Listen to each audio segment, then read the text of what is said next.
youths are protesting the high cost of living, and they were blocking major roads within the metropolis.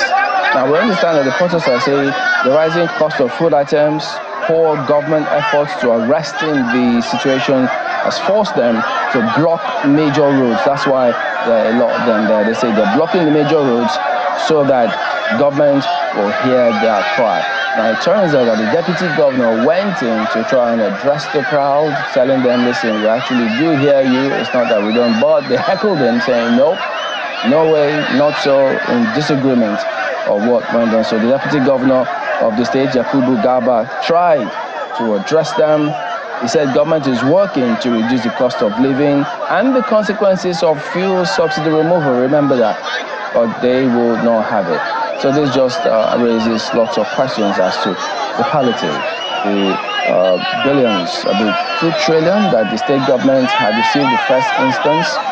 What impact is it having? So if they're protesting like this in Niger State, there's certainly more questions that the governors now have to, because what we've seen over time, chances are that there could be a copycat scenario in some other states. So if Niger State is doing this, other states have got to be aware.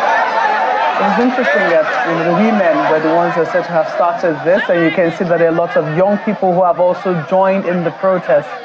We can see a lot of young men right here, and it's interesting that they're not even listening to someone as high up as the deputy governor. It tells you just where the people are at in terms of the pain that they're currently feeling. If government is working, it needs to show it's working. It needs to, it's not just a question of just saying it now. People need to feel it. People need to be able to see the hope on the horizon. So this is the situation in Niger State. We're hoping it doesn't spread. We're hoping that this will be contained. We hope that it will just be a protest. The people have a right. It is their inalienable right to, protest and let their voices be heard. It will not be a surprise if it happens elsewhere, but we hope that it will be something that will be done peacefully and will not lead to the loss of any lives while this is on. And actually very important that this is looked at very carefully, because Niger State is one of those states where if you don't check a situation early, it actually gets worse. And we're seeing a lot of young people here. Remember Niger State of terrorist attacks recently? And neighbors us here in Abuja. It's a very crucial state, a very large state, a very massive population. And this situation has to be looked at very carefully and addressed very smartly by the state authorities to ensure that it doesn't turn into something else. But of course, right there, we're seeing disgruntled young people who are asking for better governance. And if you ask me, Kayla, if you look at the fact that, young people, these young men whom we're seeing on the streets, and even women, and Niger State is known to be a largely agrarian state. Niger State has massive land capabilities that can feed this country. It's right in the middle of the north-central region of Nigeria. People are unable to go to their farms as a result of the insecurity. Some parts of Niger have been taken over by terrorists. We've seen that the army has been battling them, but even they too, they've been given our security agencies quite some,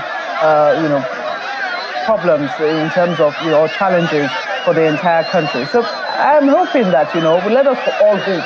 But I think it has to go beyond hope now, that the real work will be done to address the root challenges confronting the people who are unable to go to their farms and unable to contribute meaningfully to national production, especially in the area of not just food now, but even in terms of timber, in terms of many other byproducts that we could actually make from food and cash crops. I mean, Chamberlain, this is a Monday morning. It is a Monday morning. All these people are not at work or in school. There's a lot, or at their farms. There's a lot that is wrong in this place.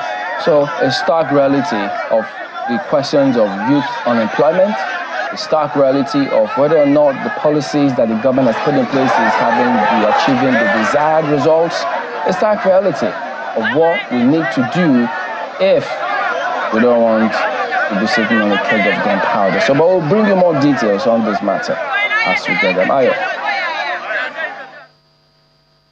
The things that bothers me is that we should never have allowed our young people to get to this point of hitting the roads. We always know the beginning of a thing such as this.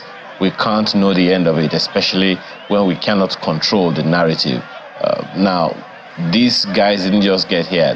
There were elections in Niger State earlier last year. About a year ago, there was elections in Niger State. And the issues had prevailed until before then, and even until this moment. The governor ought to have seen these things coming.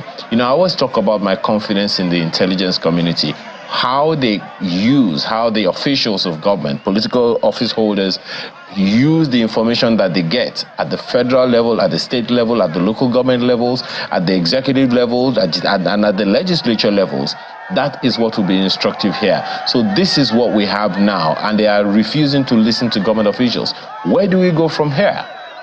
It's a very troubling situation, and this is just one state. God forbid that it goes anywhere else. And how many other states are having this experience, and the governors and the officials or government commissioners, and no one is looking at those things now.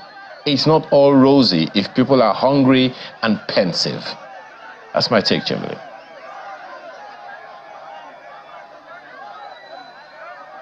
In that one and see how it develops. We'll try and reach out to the governor himself and see what has he got to say. Yes, the deputy governor did go there, but you can see the results there.